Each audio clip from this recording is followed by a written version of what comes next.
മൂത്തേടം ചോളമുണ്ടയിൽ പട്ടാപ്പകൽ കടുവയിറങ്ങി പശുവിനെ കടിച്ചുവലിച്ച് വനത്തിലേക്ക് കൊണ്ടുപോയി. പൊറ്റയിൽ മൂസയുടെ ഉടമസ്ഥതയിലുള്ള പശുവിനെയാണ് കടുവ ആക്രമിച്ചത്. ഇന്നലെയാണ് സംഭവം. ചോളമുണ്ട ക്വാറിപ്പടി പ്രദേശത്ത് മേയാൻ വിട്ട പശുക്കളെയായിരുന്നു തൊട്ടടുത്ത വനത്തിൽ നിന്നിറങ്ങിയ കടുവ കഴുത്തിന് കടിച്ച് ആക്രമിച്ചത്.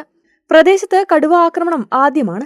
കടുവ പശുവിനെ കടിച്ച് വനത്തിലേക്ക് കയറ്റുന്നതിനിടെ പ്രദേശവാസികളായ ഉള്ളാട്ടിൽ ഗോപി, തോട്ടത്തിൽ ഉമ്മർ, പൊറ്റയിൽ മൂസ എന്നിവർ ബഹളം വെച്ചതോടെ കടുവ പശുവിനെ ഉപേക്ഷിച്ച് കാട് കയറി. പ്രദേശത്ത് കാലികൾ മേയുന്നതിനിടെയാണ് കടുവ ചാടി വീണത്.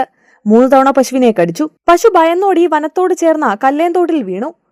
വീണെടുത്ത് നിന്ന് കടിച്ചു വലിച്ച് വനത്തിലേക്ക് കൊണ്ടുപോകും വഴിയാണ് 3 പേരും ബഹളം വച്ചത്. വൈകിട്ട് 6-ന് വനംവകുപ്പ് ഉദ്യോഗസ്ഥർ സ്ഥലത്തെത്തി. വെറ്റിനറി സർജനെ എത്തിച്ച് അവശനിലയിലായ പശുവിന് ഗ്ലൂക്കോസ് നൽകി. എഴുന്നേൽക്കാൻ കഴിയാത്ത പശുവിനെ രാത്രി വൈകിയും രക്ഷിക്കാനുള്ള ശ്രമം തുടരുകയാണ്.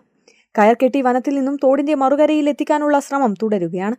അതേസമയം കടുവ പ്രദേശത്ത് തന്നെ പതുങ്ങിക്കഴിയുന്നത് ആശങ്ക പടർത്തുന്നുണ്ട്.